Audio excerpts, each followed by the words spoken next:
केंद्रीय गृहमंत्री अमित शाह जेमणे थोड़ी ज वार पहला प्लांटનું ઉદ્ઘાટન કર્યું અમૂલના अमूल के चेयरमैन सावरजी भाई, गुजरात विधानसभा के उपाध्यक्ष जेठाभाई, गुजरात राज्य के सहकारिता मंत्री जगदीश भाई, श्रीमान भूपल जी, श्री सोढ़ी जी, मेरे सामने बैठे हुए गुजरात के अलग अलग जिला दूध संघ के अध्यक्ष महोदय અને જેમની અમૂલની સફળતામાં સૌથી વધુ યોગદાન છે એવી દૂધ ભરવાવાળા પરિવારના સૌ સભાસદ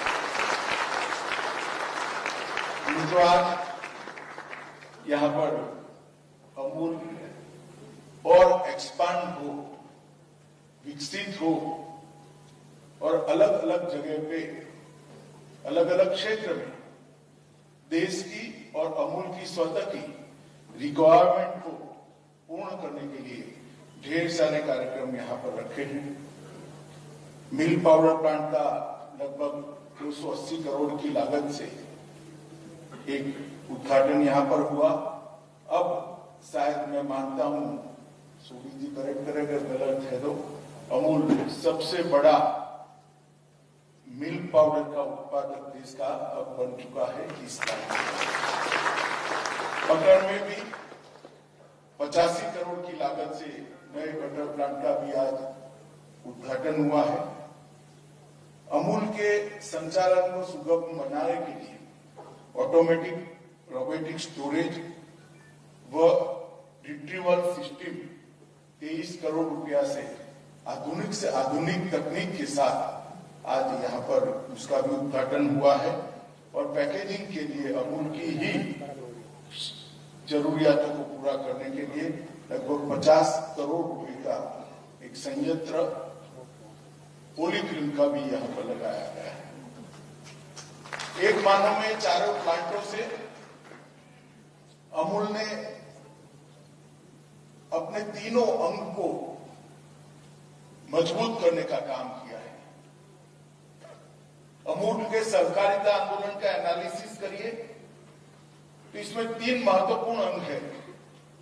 एक तो जो दूध की उत्पादन करती है, ऐसी हमारी 36 लाख बहनें जो गुजरात के 18,000 गांवों से यहाँ पर उपस्थित है, अमूल के साथ योगदान करती है। दूसरा, इतने सारे दूध को उपभोक्ताओं तक पहुंचाना और स्वास्थ्यपूर्ण तरीके से दूध की अलग अलग उत्पादों में कन्वर्ट कर पहुंचाना, इसके लिए इसके प्रोसेसिंग की प्रक्रिया है।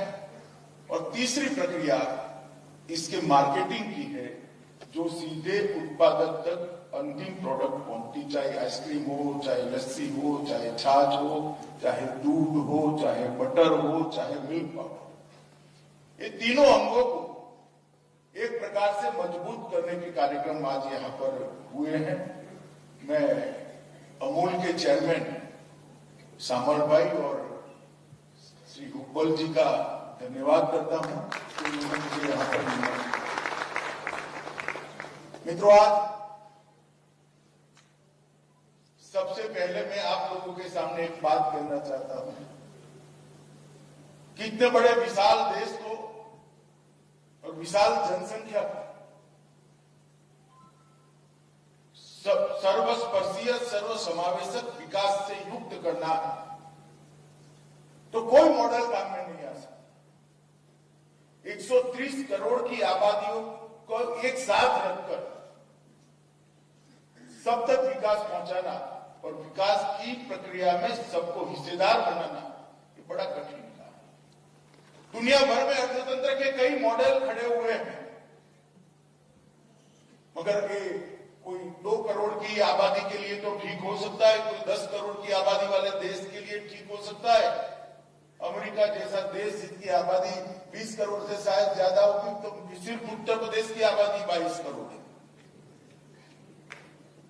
इस देश की जो रिक्वायरमेंट है, इसमें आर्थिक मॉडल कौन सा फिट होगा, ये बहुत बड़ा विषय है और इस पर कई सारे पंडित विफल भी हो चुके। मगर देश के प्रधानमंत्री ने 75 साल के बाद अनेक लोगों के शासन करने के बाद उन्होंने मॉडल को, जब गुजरात के मुख्यमंत्री थे तभी परख लिया था कि इतने बड़े 130 करोड़ की आबादी के देश को सर्वस्पर्शीय सर्वसमावेशक विकास का कोई आर्थिक मॉडल हो सकता है तो केवल और केवल सहकारिता हो सकती है। और इसी के कारण मोदी जी ने भारत सरकार में सहकारिता विभाग शुरू किया है और अब सहकारिता के माध्यम से देश के करोड़ों कृषि और कृषि के साथ जुड़ी हुई सेवाओं के साथ जुड़े हुए हमारे भाइयों बहनों तक आर्थिक लाभ और अर्थतंत्र को पहुंचाने का काम सहकारिता के माध्यम से शुरू हुआ। सहकारिता कोई नया विचार नहीं, हमारे देश में भी इस विचार को 110 साल हुए। अमूल की ही बात करिए, अमूल अपना 75वां साल मना रहा है। सरदार पटेल और त्रिभुवन दास ने इसकी कल्पना की किसी के शोषण के खिलाफ आवाज उठाने के लिए, और देखते देखते देखते 21 गांवों से शुरू हुआ, 2 तहसील से शुरू हुआ ये दूध का आंदोलन आज 36 लाख परिवारों तक पहुंचा। 18,000 गांवों में 18 दूध संघ, जिला दूध संघ है, 18,000 गांव में गांव की दूध मंडली है और 36 लाख परिवार इसको कंट्रीब्यूट करते हैं और पूरे देश की दूध की रिक्वायरमेंट पूरी करने का काम आज हमारा अमूल कर रहा है। अमूल गुजरात के लिए गौरव है।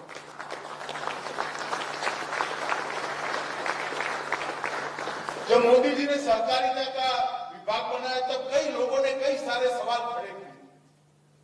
ये क्या दत्यानुसी वक्त क्या करेगा ये विभाग?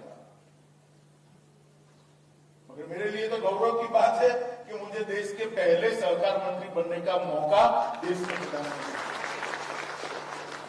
और मैं मानता हूं कि इस क्षेत्र के अंदर न केवल देश के अर्थतंत्र को नई गति देने की भी क्षमता है, देश के सभी लोगों को समृद्ध बनाने का मंत्र भी इसी क्षेत्र में। और अमूल इसका जीता जागता उदाहरण। 36 लाख बहनें अगर परिश्रम और पारदर्शिता से साथ एक साथ काम करे तो क्या हो सकता है, इसका उदाहरण अमूल। आप कल्पना कर सकते हो कि कई सारी ऐसी बहनें होगी जो आज भी पढ़ना लिखना नहीं जानते हो, मगर उसके बैंक अकाउंट के अंदर 1 लाख रुपए का चेक जमा होता है, सालाना 75 लाख 80 लाख रुपया जमा। इसका उदाहरण सहकारिता का मूल मंत्र ही है कि हो सकता है हमारी क्षमता कम, हो सकता है हम ज्यादा पढ़े लिखे न हो सकता है हमारे साथ ज्यादा पूंजी न हो। ઢેરને તો મારે એક દિવસ ખગડાવવાનો છે તો બધા અમારા જ હતા. આપણે કેમ પેલા બસમાં બેસતા તો રૂમાલ મૂકીને જગ્યા કરી દેતા હતા, અમે એમાં જગ્યા રાખી મૂકી છે. બધા જ લોકો ઈચ્છતા હોય છે કે કોઈ ચૂંટાયેલી વ્યક્તિ અથવા તો ભવિષ્યમાં ચૂંટાઈ શકે એવી વ્યક્તિ કોઈ હોય તો એ ચોક્કસપણે પાર્ટીમાં આવે, એટલા માટે એમણે આવું નિવેદન કર્યું છે. કોંગ્રેસ માટે મારા જે વસમાં છે ત્યાં સુધી અમે કોઈ કોંગ્રેસને લેવા માટે તૈયાર નથી. હું તો બોલીશ રાત્રે 8 વાગે ભાજપમાં કોણ થશે ઇન, કોણ થશે આઉટ.